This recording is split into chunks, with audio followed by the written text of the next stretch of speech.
Hey everybody, welcome back to the channel. This is Andy with Elite Equipment Rentals, and I got another video for you guys here today.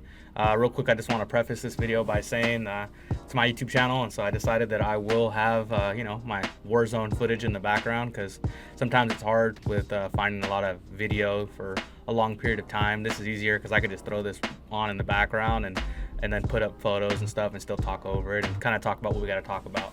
So this video is going to be a little bit of rambling, and then also a little bit of explaining some of the TikTok videos that I made. One in particular, because somebody commented and asked me to make a video about it, so I figured I could. And also going to read some comments as well on my TikTok. So I got my phone here, and I'm just going to be reading some comments off my phone, and yeah, we'll go from there, all right? But one of the comments, I mean, I have a bunch of them here. I'll pop them up on the screen, but it just says, why not just rent a roll-off, right? It says, like, why wouldn't somebody just order a roll-off? Roll-off would be half that.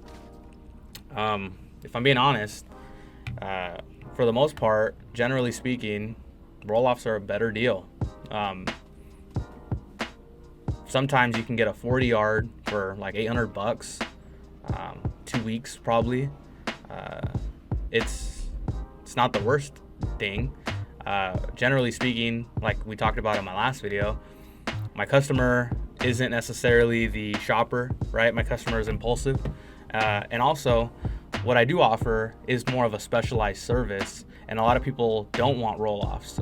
I deal with people that have, let's say, nice driveways, and they don't want the risk, not necessarily that it'll happen, but they're not willing to take the risk that the roll-off can damage their driveway, right?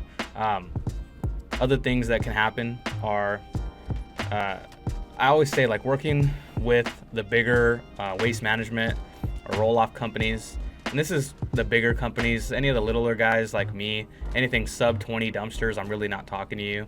But dealing with the bigger guys sometimes can be like working with the DMV. Even if you have a good experience with a person, generally the service is still slow and sometimes bad, right? So it is important to make sure that I sell myself and my service to the customer as far as prompt and quick and reliable, because that's where generally the bigger roll-off companies can't.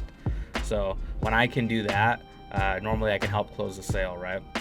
And then there's this TikTok video that I posted that described a job that I had where the customer booked me. They were pretty far away, incredibly far away actually from where I am, and I really didn't want to take the job because of how far it was. I don't have a mileage price currently. Like, I don't advertise that I have a mileage price. This job was incredibly far, and I mentioned to the customer that I would need to charge mileage, and they said do it. So after all in all, I mean, I think gross, it was like a $1,100 or $1,200 job, and it included a couple day rental that I threw in a couple extra days because they were still working, and a dump and return, and they were overweight, I think, on both loads.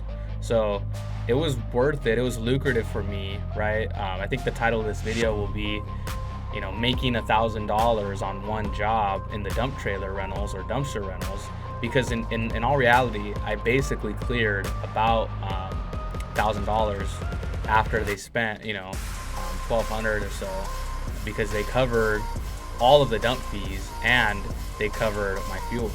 So small overhead costs generally for me. Those are the two biggest expenses, definitely. So I'm gonna actually let that video play, and you guys can see the video that I posted to my TikTok. So I'm gonna go ahead and let that play right now. Hey everyone, this is Andy with Elite Equipment Rentals, and I just want to quickly show you guys how one job can turn into $1,000 after the expenses. Okay, so this is all after the expenses. This load cost $340 plus mileage, plus this load was overweight, so the customer ended up paying about $550 just for this right here. And then they ordered a dump and return at $250 plus mileage, and this one was overweight as well, so they paid extra in dump fees as well. If you want to know more, join my Discord. Thanks. All right, so that's the video that I had posted, and really, I can include some footage as well, like the uncut footage that I had, but that's generally the gist of the job. So I have the invoice, what they paid. I have both their invoices here. I can post right now on the screen. It was pretty simple, and the reason why this job included the mileage, so this is kind of, let me recreate kind of how it all happened. The customer gave me a call, and they said, hi, I'm a representative, or I work with this construction company, and we're looking to do a job out in, I don't even remember where it was. It was out far, kind of like by 29 Palms, and that's pretty far from me. I mean, I think it was an hour and change drive every time, over an hour, maybe an hour and 15. He starts telling me about the job. He says they're doing a remodel, but that nobody will deliver them a container. That everywhere they've called says that that's out of their service area. So I kind of even gave him a couple options and said, have you tried calling this person or this person? And he said yes, and they said they do not service this area. So look at that clean headshot snipe right there. You see that? I'm handling this team. Look at my team's down, trying not to die. Team wiped them. So this guy's telling me, he's like, yeah, nobody will bring us a container. And the one person that we had backed out on us, said it's too far. So I threw out like, all right, well, I'll do it, but I'll do it at $3 a mile. Anything past, I think, 40 miles from my yard, round trip. He said, okay. He's like, book it, send it, let me know when you can bring it. And that was pretty much it. So it was $340 for the rental, and then another couple $100 just in mileage to drive it out there. It was more than worth it. I mean, it didn't take but maybe a quarter of a tank in fuel and diesel. So I made money on the mileage as well. And then as far as the loads go, they basically filled it up within the first day and a half, I think. They were supposed to have it for, I think, 3 days. So after the third day, they gave me a call and said, hey, can we do a dump and return? Or no, excuse me. They were supposed to have it for 3 days. And then after the day and a half, they called, hey, you think we can get a dump and return? I said, yeah, no problem. And I was pretty busy that weekend. So I said, do you think I can give it to you for a couple extra days? I said, sure, leave it. So I went out, I did a dump and return for them. I took them an empty one and I brought back the full one so I don't have to actually do 2 trips.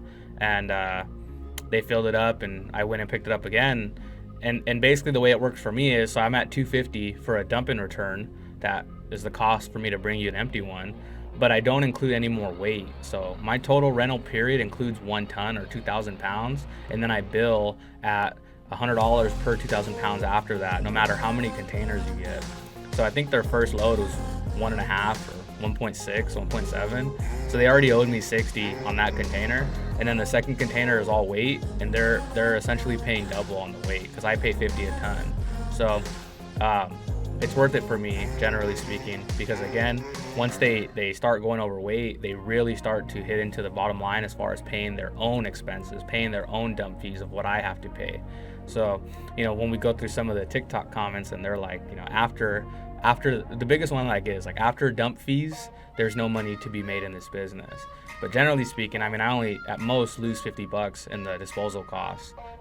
And then after that, they pay for it. And then as soon as they go over 2 tons, they're paying me, more.